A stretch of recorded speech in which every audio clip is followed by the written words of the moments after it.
Petronas towers কুয়ালালামপুরের সবচেয়ে পরিচিত এবং আইকনিক স্থাপনা। বিশ্বের সবচেয়ে উঁচু টুইন টাওয়ার হিসেবে খ্যাতি লাভ করেছে।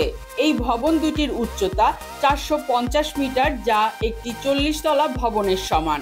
এই টাওয়ার দুটি 1998 সালে আনুষ্ঠানিকভাবে উদ্বোধন হয় এবং 2004 সাল পর্যন্ত বিশ্বের সবচেয়ে উঁচু ভবন হিসেবে পরিচিত ছিল।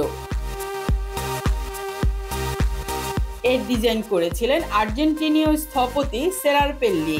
এর নকশায় মুঘল, ইসলামী এবং আধুনিক স্থাপত্য শৈলীর সংমিশ্রণ রয়েছে।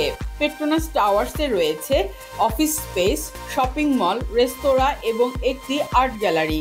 টাওয়ার দুটি একটি স্টিল অ্যালুমিনিয়াম ব্রিজ দ্বারা সংযুক্ত, যা বিশ্বখ্যাত স্কাই ব্রিজ নামে পরিচিত। দর্শনার্থীদের জন্য এটি বিশেষ আকর্ষণ। মালয়েশিয়ার অর্থনৈতিক অগ্রগতি এবং প্রযুক্তির প্রতীক হিসেবে পেট্রোনাস টাওয়ার্স সারা বিশ্বে পরিচিত। এটি কুয়ালালামপুরের স্কাইলাইনকে অসামান্য করে তোলে।